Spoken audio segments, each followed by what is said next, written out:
People said I was crazy. People said I was crazy when I said in my mock draft episode that Giannis would go for 5 first-round picks. Look at this right here.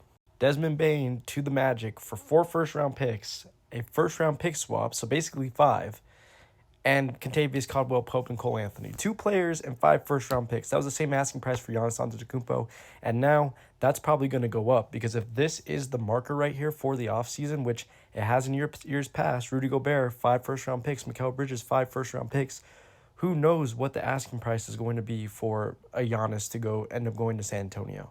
Now, away from that to the actual trade itself, this is a really interesting trade, and a trade that came almost out of nowhere, to be honest. First off, looking at the Orlando Magic side, they now have what they believe to be their three-headed beast, in my opinion. You have Bane, you have Franz Wagner, you have Paulo Banchero. Bane is a really, really solid shooter, can be a little bit streaky at times, but still is pretty all around well rounded on offense, and he's a pretty good two-way player defensively as well. Does not give up a lot of points on the other end, and is normally guarding the best guard on the opposing team for Memphis. I still do really think that Orlando needs to go out and get themselves an established point guard, or at least a young point guard that can plug in right away, because Anthony Black still looks to be a couple of years away from plugging into that role. So look for them, in the draft at that. I believe that they have the 19th overall pick to get like a Nolan Traore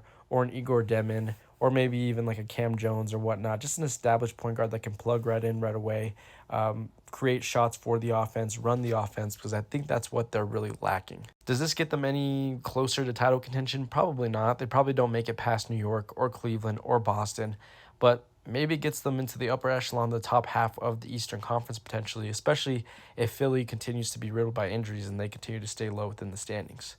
As for Memphis, it's an interesting trade. Obviously, you get a lot of draft capital here, which is amazing. But just from a team construction point, I guess Orlando just really didn't believe that they could win a championship with Morant, Bane, and Triple J as their big three. And, I can understand where they're coming from, but I just don't think that they got a lot of value for right now. KCP's fine, and he'll plug in, and he'll be an okay 3-and-D player. He did struggle a lot last year from the three-point line, so that is to be of concern. But overall, he'll be fine for them. I just think that he makes them a lot worse in what is an absolutely chaotic Western Conference.